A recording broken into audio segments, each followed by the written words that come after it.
মেধা তালিকা প্রকাশ করল SSC. Panel এবং ওয়েটিং লিস্ট মিলিয়ে তালিকায় মোট 18,900 জনের নাম, আর এর মধ্যে যোগ্য চাকরিহারা প্রায় 10,000।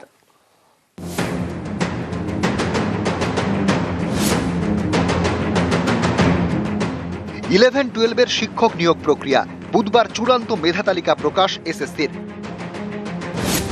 নিয়োগ প্রক্রিয়ায় ইন্টারভিউয়ে ডাক পেয়েছিলেন প্রায় 20,000 চাকরি প্রার্থী। এর মধ্যে চূড়ান্ত প্যানেল এবং ওয়েটিং লিস্ট মিলিয়ে তালিকায় 18,900 জনের নাম। 2016 সালের এসএসসির কোটা প্যানেল গত বছরের এপ্রিলে বাতিল করে দেয় সুপ্রিম কোর্ট। এর জেরে 9, 10, 11, 12 মিলিয়ে যোগ্য চাকরিহারা 13,000-এর কিছু বেশি। 11, 12-এর চূড়ান্ত মেধা তালিকায় নাম রয়েছে প্রায় 10,000 জন যোগ্য চাকরিহারার। নবম দশমের মেধা তালিকা এখনো প্রকাশিত হয়নি, সেখানে নিয়োগ প্রক্রিয়া চলছে। অর্থাৎ 11, 12-এর চূড়ান্ত মেধা তালিকাতেই যোগ্য চাকরিহারাদের অধিকাংশের নাম উঠে গিয়েছে। বুধবার 3টি তালিকা প্রকাশ করে স্কুল সার্ভিস কমিশন: চূড়ান্ত মেধা তালিকা, ওয়েটিং লিস্ট এবং রিজেক্ট লিস্ট। এই মেধা তালিকা প্রকাশের 7 দিনের মধ্যে শুরু হবে কাউন্সেলিং, এরপর স্কুলে পোস্টিং। এই প্রক্রিয়া চলবে ফেব্রুয়ারির মাঝামাঝি পর্যন্ত। অর্থাৎ বিধানসভা ভোটের আগে 11, 12-এর শিক্ষক নিয়োগ প্রক্রিয়া শেষ হয়ে যাওয়ার কথা। সুপ্রিম কোর্টের নির্দেশে নতুন করে নিয়োগ প্রক্রিয়া শুরু করে এসএসসি। সেই মতো গত বছরের সেপ্টেম্বরে 9, 10 এবং 11, 12-এ শিক্ষক নিয়োগের পরীক্ষা নেয় এসএসসি। 11, 12-এর শূন্যপদ 12,514। ইন্টারভিউয়ে ডাক পড়ে প্রায় 20,000 চাকরি প্রার্থীর। এই সকল প্রার্থীর প্রথমে ভেরিফিকেশন হয়, তারপর ইন্টারভিউ। এদিন প্রকাশ করা হলো মেধা তালিকা। নিউজ 18 বাংলা। একাদশ দ্বাদশের মেধা তালিকায় নাম চাকরিহারা শিক্ষিকা স্মার্তি রায়ের। মেধা তালিকায় নাম ওঠায় খুশি স্মার্তি, তবে চাকরিহারা সহকর্মীদের জন্য সমবেদনাও রয়েছে। যোগ্যতা নিয়েই তো সবচেয়ে বড় প্রশ্ন ছিল, যে যোগ্য কিনা আমরা আদৌ, এবং অনেক আমাদের শুনতে হয়েছিল যদি যোগ্যই হয় তাহলে দ্বিতীয়বার পরীক্ষা দিতে ভয় কিসের। তো আমরা পরীক্ষা দিয়েছি এবং দ্বিতীয়বার নিজেদের যোগ্যতা প্রমাণ করেছি। কিন্তু এই প্রমাণ করতে পারাটা তো খুব সুখদায়ক ছিল না, বা আমরা চাইনি। এবং তার থেকেও বড় কথা, আনন্দ খুব হচ্ছে না এই কারণেই যে আমাদের বহু লড়াইয়ের সাথী যারা পাইনি, তো সেজন্য উচ্ছ্বাস সত্যি একেবারে আসছে না। সবাই মিলে যদি পেতাম তার যে অনুভূতিটা হতো সেটা সত্যি আসছে না এই মুহূর্তে। সংস্কৃত কলেজ এবং বিশ্ববিদ্যালয়ের উপাচার্য অয়ন ভট্টাচার্য। কোচবিহার পঞ্চানন বর্মা বিশ্ববিদ্যালয়ের দায়িত্বে সঞ্চারী রায় মুখোপাধ্যায়। হরিচাঁদ গুরুচাঁদ বিশ্ববিদ্যালয়ের উপাচার্য নিমাই চন্দ্র সাহা। রায়গঞ্জ বিশ্ববিদ্যালয়ের দায়িত্বে অর্ণব সেন। আর ডায়মন্ড হারবার মহিলা বিশ্ববিদ্যালয়ের মিতা বন্দ্যোপাধ্যায়। বাবা সাহেব আম্বেদকর এডুকেশন ইউনিভার্সিটির উপাচার্য অরুণা আশিস গোস্বামী। উত্তরবঙ্গ কৃষি বিশ্ববিদ্যালয়ের দায়িত্বে দেবব্রত বসু।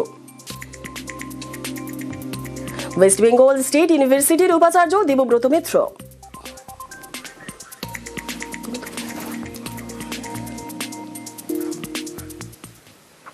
আজকে পরবর্তী খবরে আশাকর্মীদের ডাকে আজ ধিক্কার দিবস। স্বাস্থ্য দফতরের আধিকারিকদের সঙ্গে হবে বৈঠক। বকেয়া মেটানোর দাবি আশাকর্মীদের। স্বাস্থ্য ভবনে বৈঠকের পর আন্দোলন প্রত্যাহার। শুধু বকেয়া মেটানোর আশ্বাসে সন্তুষ্ট নন আন্দোলনকারীরা। আজ রাজ্য জুড়ে ফের ধিক্কার দিবসের ডাক।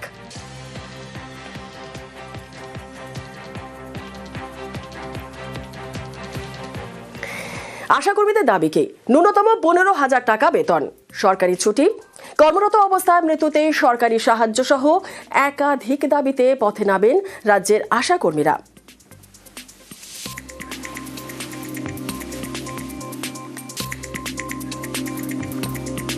আমরা কর্মবিরতিতেই আছি যতদিন ফিক্সড ভাতা বৃদ্ধির এই বিষয়টা বাস্তবায়িত না হবে। ফলে এই জায়গাতে আমরা এখনো অনড় থাকছি।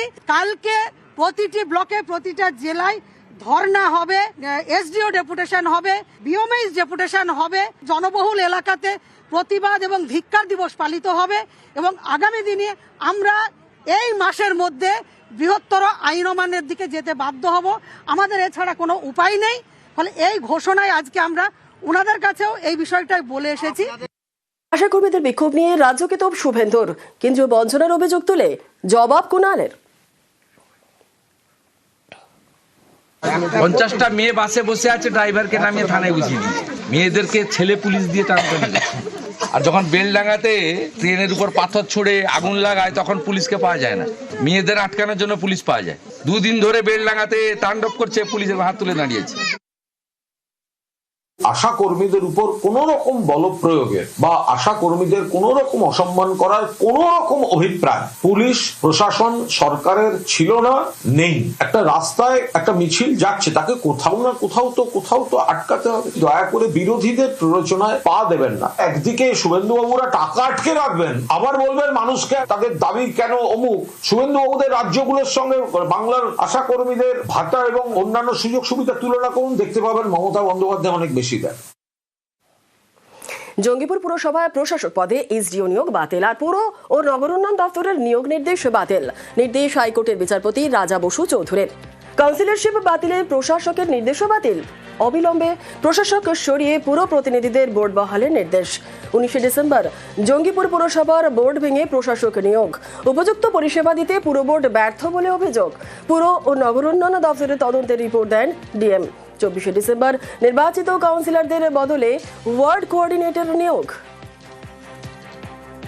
হাইকোর্ট রায় দিয়েছে, এটা স্টে অর্ডার হয়েছে। আবার আমি পুরনো জায়গা ফিরে পেয়েছি, সেটা তো ভালো লাগবে।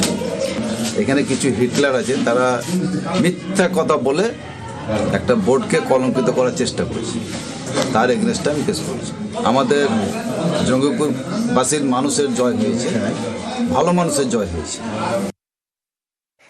হিরণের বিরুদ্ধে স্ত্রীর অভিযোগ। বিজেপি বিধায়ক হিরণের বিরুদ্ধে স্ত্রীর অভিযোগ, ডিভোর্স না করে দ্বিতীয় বিয়ে করার অভিযোগ। মঙ্গলবারই হিরণ বিয়ের ছবি পোস্ট করেন। বারাণসীর ঘাটে ঋতিকা গিরির সঙ্গে বিয়ের ছবি পোস্ট হিরণের, আর বিয়ের ছবি পোস্ট করেও ছবির ডিলিট হিরণের। হিরণ ও ঋতিকার বিরুদ্ধে আনন্দপুর থানায় অভিযোগ দায়ের। থানায় অভিযোগ দায়ের হিরণের স্ত্রী অনিন্দিতা চট্টোপাধ্যায়। ডিভোর্সের নোটিশ ওভাবে পাঠানো যায় না, ডিভোর্সের নোটিশ কোর্ট থেকে আসে। তো ওনাদের যে একটা লয়ার্স নোটিশ একটা পাঠানো হয়েছিল, সেটার সাথে ডিভোর্সের কোনো সম্পর্কই নেই। কখনো কোনো কোর্ট থেকে কোনো নোটিশ ডিভোর্স সংক্রান্ত আসেনি। বিয়েটা আমার মেয়ে আমার পাশে দাঁড়িয়ে আছে, আর আমার বর কতদিন ছিল, আর আমি আরবানা এনআরআই কমপ্লেক্সে থাকি। আমি সিসিটিভি ফুটেজ দেখালে এক্ষুনি মেয়েটা কি বলবে তাহলে? ও হিরণ কতদিন ছিল আমি তো প্রমাণ করে দেবো এক্ষুনি। এখন তো সিম্প্যাথি কার্ড খেলছে, ও তো এটাই চায়, এই পোস্টটা লিখেইছে তো এই জন্য। প্রথমত 5 বছর আগে হিরণদা এই সময়ে পৌঁছায়নি খড়গপুরে, কারণ ভোটটা কোন সময় হয় 2021-এ, তাহলে 5 বছর তো হয়ই না। ঋতিকাকে হিরণ চ্যাটার্জি চিনতই না তখন। এদিকে সোশ্যাল মিডিয়ায় পোস্ট ঋতিকা গিরির। আগেই ডিভোর্সের জন্য নোটিশ পাঠানোর দাবি ঋতিকার, পাল্টা ডিভোর্সের নোটিশ পাঠানোর দাবি অস্বীকার হিরণের স্ত্রী অনিন্দিতার।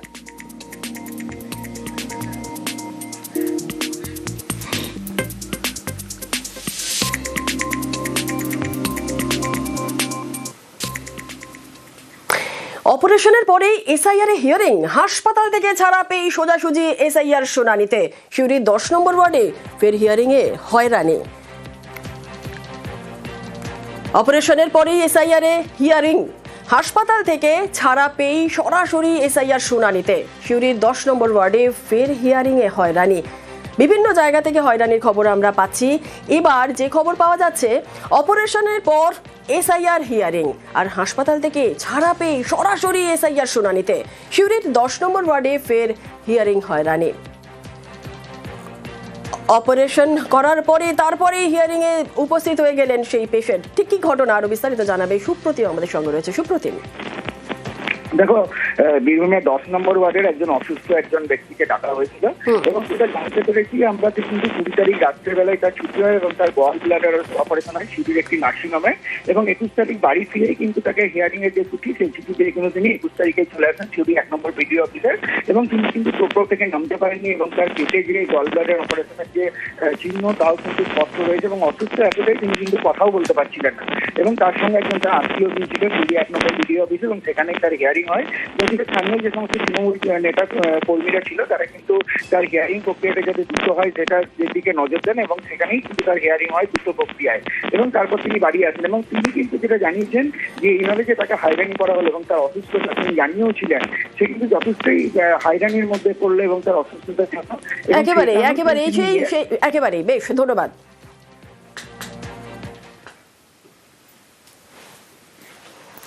আসছি পরবর্তী খবরে। হিঙ্গলগঞ্জে 18 বছরের জনপ্রতিনিধিকে এসআইআর নোটিশ। পঞ্চায়েত সমিতির সভাপতিকে এসআইআর নোটিশ। স্বাধীনতা সংগ্রামের পরিবার হওয়া সত্ত্বেও কেন নোটিশ? আমাদের সঙ্গে রয়েছেন এই বিষয় নিয়ে কথা বলবে অনুপম, আরো বিস্তারিত জানাবে।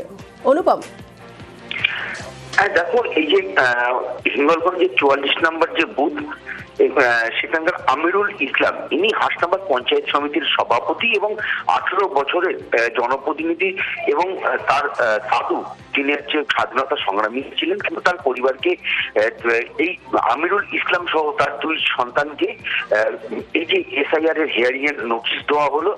এবং তার যেটা বক্তব্য, যে আমার 18 বছরের আমি জনপ্রতিনিধি, আমি যখন ভোটে দাঁড়িয়েছিলাম তখন সমস্ত রকম কাগজপত্র দাখিল করা হয়েছিল ইলেকশন কমিশনের কাছে, ইলেকশন কমিশনার সব জানে, তারপরেও কেন আমাকে এইভাবে নোটিশ দিয়ে আমাকে হয়রানি করা হচ্ছে?